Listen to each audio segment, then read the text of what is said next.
പ്രിയപ്പെട്ട പ്രേക്ഷകരെ, 265 ദിവസം നീണ്ട ആശാപ്രവർത്തകരുടെ രാപ്പകൽ സമരത്തിന് ഇന്ന് സമാപനമാണ്. സെക്രട്ടേറിയറ്റിന് മുന്നിൽ നടക്കുന്ന പ്രതിജ്ഞാ റാലി പ്രതിപക്ഷ നേതാവ് ഉദ്ഘാടനം ചെയ്യും. 21,000 രൂപ ലഭിക്കും വരെ ജില്ലകളിൽ സമരം തുടരാനാണ് ആശമാരുടെ തീരുമാനം. തദ്ദേശ തെരഞ്ഞെടുപ്പിൽ LDF-നെതിരെ പ്രചരണത്തിനിറങ്ങുമെന്നും പ്രഖ്യാപനമുണ്ട്. സുനിഷ ഏലൂരുണ്ട് കൂടുതൽ വിവരങ്ങളുമായി. Sunisha, very good morning. Sunisha, ഇന്ന് കേരളം അതിദാരിദ്ര്യ വിമുക്ത നാടായിട്ട് മാറുകയാണ്. ആശാവർക്കർമാരുടെ സമരം 266-ാം ദിവസം അവസാനിക്കാൻ പോകുന്നു എന്ന ഒരു പ്രത്യേകത കൂടിയുണ്ട്. പ്രതിപക്ഷ നേതാവാണ് ഉദ്ഘാടനം ചെയ്യുന്നത്. എന്താണ് ആശാവർക്കർമാർ പറയുന്നത്? ഈ സമരം സെക്രട്ടേറിയറ്റിന് മുന്നിൽ നിന്ന് അവസാനിക്കുന്നുവെന്നേ ഉള്ളൂ, പക്ഷേ ജില്ലാ സമരങ്ങളിലേക്ക് ഈ സമരം പറിച്ചു നടുകയാണ് എന്നാണോ?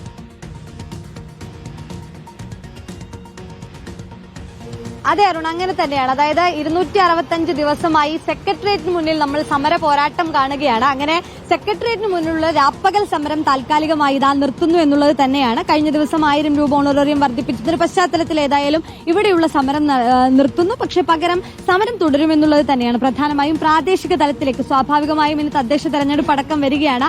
അതുകൊണ്ട് തന്നെ LDF-നെതിരെ പ്രചരണായുധമാക്കിക്കൊണ്ട് പ്രചരണം നടത്തിക്കൊണ്ട് വീടുകൾ കയറിക്കൊണ്ട് പ്രാദേശിക തലത്തിൽ സമരപരിപാടികൾ ശക്തിപ്പെടുത്തുക എന്നത് തന്നെയാണ് നിലവിൽ ആലോചിക്കുന്നത്. നമുക്കറിയാം, ഫെബ്രുവരി 10-ാം തീയതി തുടങ്ങിയതാണ് ഇവിടെ ഒരു സമരം. ആദ്യഘട്ടത്തിൽ ഈ പന്തലിടാനൊന്നും സമ്മതിച്ചിരുന്നില്ല. പിന്നീട് ഇത്തരത്തിലൊരു പന്തല് കെട്ടി ഒരു സമരത്തിലേക്ക് കടക്കുന്നു. വലിയ സമര പോരാട്ടം തന്നെ. ഒരുപക്ഷെ ആദ്യഘട്ടത്തിൽ മന്ത്രിയുമായി ചർച്ച ചെയ്യുന്നു, അത് പരാജയപ്പെടുന്നു.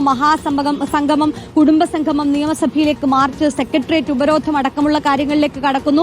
വീണ്ടും മന്ത്രി ചർച്ചയ്ക്ക് വിളിക്കുന്നു. ആ ചർച്ചയും പരാജയപ്പെട്ടതോടുകൂടി നിരാഹാര സമരത്തിലേക്ക് കടക്കുന്നു. നിരാഹാര സമരം നടക്കുന്നു. പിന്നീട് മുടിമുറിച്ചുകൊണ്ടുള്ളൊരു സമരമൊക്കെ നടത്തിയത് നമ്മൾ കണ്ടതാണ്. അതിന്റെയൊക്കെ അവശേഷിപ്പുകൾ ഇതാ ഇപ്പോഴും ഇവിടെ ഉണ്ട് എന്നുള്ളതാണ്. അതിനുശേഷമാണ് മന്ത്രി ചർച്ച ചെയ്തുകൊണ്ട് ഒരു സമിതി രൂപീകരിച്ച് മുന്നോട്ട് പോകാമെന്ന് പറയുന്നു. സ്വാഭാവികമായും ഒരു സമിതി രൂപീകരിച്ച് പറ്റിക്കുന്ന തരത്തിലേക്കായിരിക്കും എന്നുള്ളത് കൊണ്ട് തന്നെ സമരം തുടരുന്നൊരു കാഴ്ചയാണ് കണ്ടത്. അങ്ങനെ മാത്രമല്ല, രാപ്പകൽ സമരയാത്ര കാസർഗോഡ് മുതൽ തിരുവനന്തപുരം വരെ രാപ്പകൽ സമരയാത്ര നടത്തുന്നതും നമ്മൾ കണ്ടു. പക്ഷേ ഇപ്പോ കഴിഞ്ഞ ദിവസം ഏതായാലും ഓണറേറിയം 1000 രൂപയായി വർദ്ധിപ്പിച്ചിട്ടുണ്ട്. പക്ഷേ ഇവരുടെ ആവശ്യം 1000 രൂപ എന്നുള്ളതല്ല, പകരം 7000 രൂപയിൽ നിന്നും 21,000 രൂപയായി വർദ്ധിപ്പിക്കുക എന്നുള്ളതാണ്. ഈ ആവശ്യത്തിൽ നിന്ന് ഏതായാലും പിന്നോട്ട് പോയിട്ടില്ല. മിനി ചേച്ചി, സമരം കഴിഞ്ഞിട്ടില്ല എന്നുള്ളത് തന്നെയാണ്. പ്രാദേശിക തലത്തിലേക്ക് സമരം പടരുകയാണ്. അവസാനിക്കുന്നില്ല. കാരണം സമരത്തിന്റെ ഡിമാൻഡുകൾ പൂർണ്ണമായിട്ട് നേടാൻ പറ്റിയിട്ടില്ല.